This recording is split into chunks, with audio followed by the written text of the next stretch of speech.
हरियाणा आज देख रहे सभी दर्शकों का स्वागत है। मैं हूं मंजीत सहगल। दोस्तों, आज के वीडियो में हम लोग विश्लेषण करेंगे पेंशन विवाद को लेकर। जैसा कि आपको मालूम है कि हरियाणा के 70,000 के करीब बुजुर्गों की, महिलाओं की और विधवाओं की पेंशन इस वक्त रुकी हुई है और पेंशन रुकने के बाद राज्य में एक राजनीतिक विवाद खड़ा हो गया है।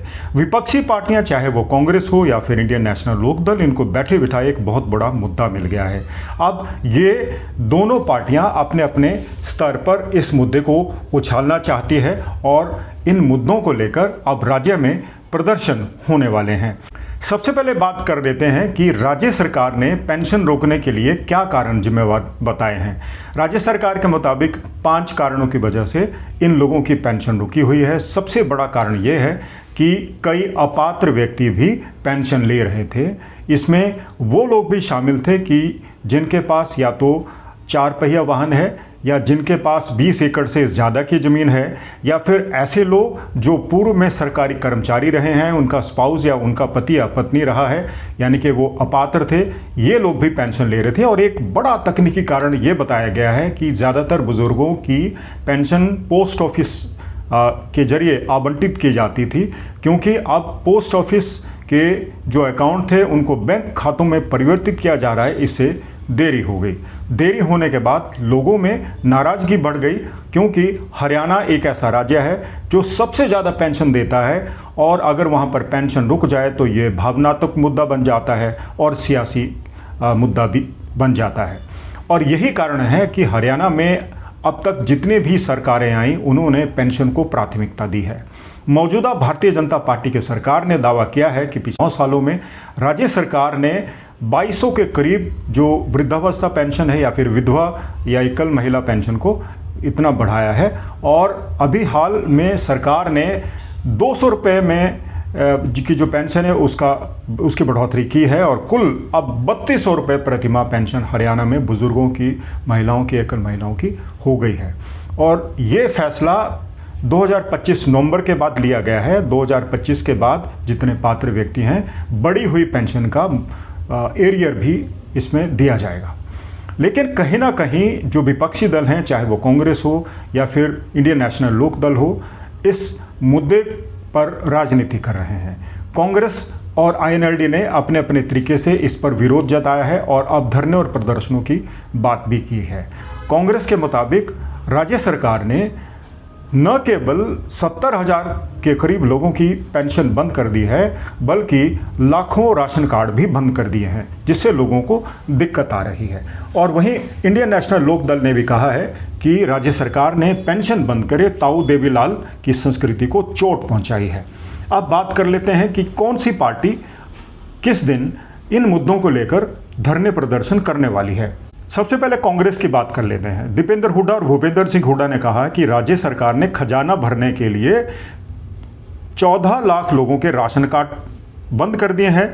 और वहीं अगर पेंशन की बात करें तो इन दो नेताओं की तरफ से कहा गया है कि राज्य के 70,000 से ज़्यादा लोगों की पेंशन रोक दी गई है, जिससे उनको परेशानी हो रही है। अब इसके विरोध में कांग्रेस 15 फरवरी को सोनीपत में प्रदर्शन करेगी।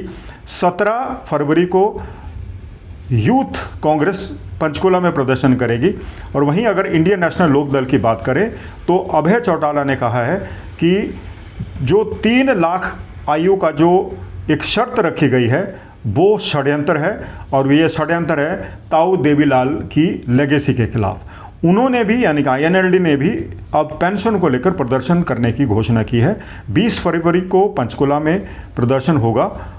और वहीं सरकार की सफाई की अगर बात करें तो नायब सिंह सैनी ने कहा है कि भारतीय जनता पार्टी ने पिछले 11 वर्षों के दौरान 2200 रुपये की पेंशन में वृद्धि की है, जबकि कांग्रेस ने 10 साल के कार्यकाल के दौरान सिर्फ 700 रुपये की बढ़ोतरी की थी।